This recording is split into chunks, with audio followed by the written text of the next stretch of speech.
tremendous numbers. In fact, two of their largest places. I want to tell you something. You have a long way to go. And for whatever reason, you have a closed mind. I don't know why. Perhaps you could tell me. No, Mr. Trump, I have a closed mind against evidence that is not substantiated. Oh, well. I have a closed mind against statements that are made about other people in generality. You're going to be very embarrassed in 2 years, sir. You go on a radio show and you say, now some drunken Indians want to come down here and open a reservation. I didn't say that, sir. Quote it. I didn't say that. Who said that? Who said that? I'd like an apology right now because I didn't say that. Imus opened the broadcast, so, excuse me, Mr. Imus said that. Okay. Could I please have an apology? You can have an apology. Thank you, sir.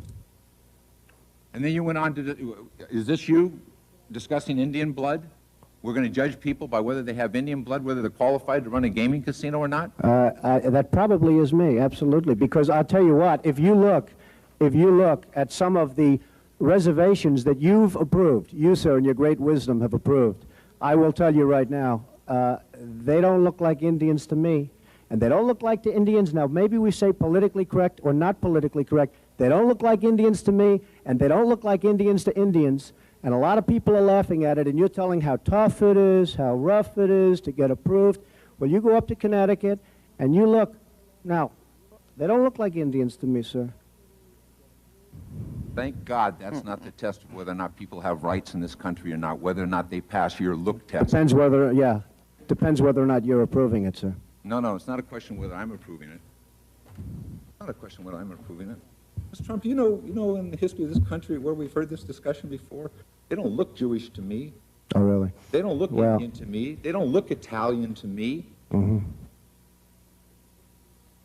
And that was a test for whether people could go into business or not go into business, whether they could get a bank loan. You're too black. You're not black enough. I want to find out. Well, then why you're approving for Indian? Why don't you approve it for everybody then, sir?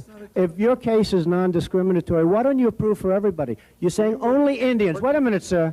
You're saying only Indians can have the reservations. Only Indians can have the gaming. So why aren't you approving it for everybody? Why are you being discriminatory? Why is it that the Indians don't pay tax, but everybody else does? I do. Why is it that I pay tax? Why is it that senior citizens get tremendous benefit from the taxes that a certain industry does, but the Indians aren't contributing to that? Why aren't the Indians, excuse me, sir, why aren't the Indians that are making all the money in Connecticut, which is the most successful of the Indian reservations, why aren't they spreading the wealth with the other Indians, sir? Why don't you do something for the other Indians that are living in total poverty? Because you know why? Because their reservation Mr. Trump, is if you'll too far give the away. chairman a chance to answer your questions, I'm sure he will. I'm sure he will, absolutely.